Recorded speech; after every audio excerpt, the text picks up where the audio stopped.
Congo-Brazzaville is holding a referendum on constitutional changes that would allow President Denis Sassou Nguesso to stand for a third term.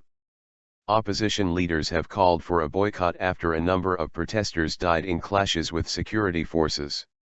Under the current constitution, the president cannot seek re-election because he is over the age of 70 and has already served 2 terms.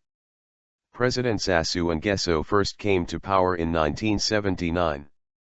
He is now coming to the end of his second 7-year term.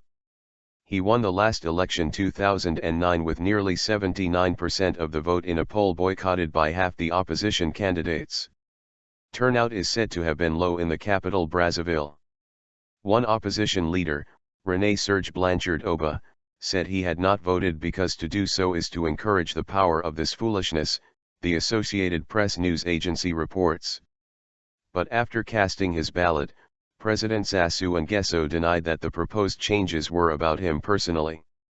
"We want change in order to have a constitution of the future, and not as others claim for superficial reasons because the president craves a new mandate," the AFP News quotes him as saying.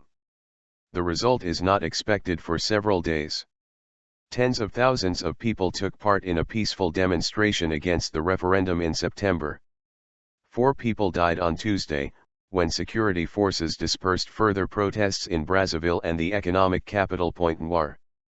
Protesters told the BBC the security forces had used live ammunition and that army helicopters had been deployed. Several activists and opposition leaders reported arrests and intimidation. The outcome of Sunday's vote and the Congolese people's response to it will be watched closely in the region, as presidents in the neighboring Democratic Republic of Congo and Rwanda are also expected to try to run for third terms in forthcoming elections, the BBC's Maud Julian reports. Among the changes being voted on are scrapping the presidential age and 2-term limits. Texting and internet services were cut and public meetings banned ahead of the referendum, residents said. The opposition have been campaigning under the slogan Ça suffit, a pun on the French expression for that's enough, ça suffit.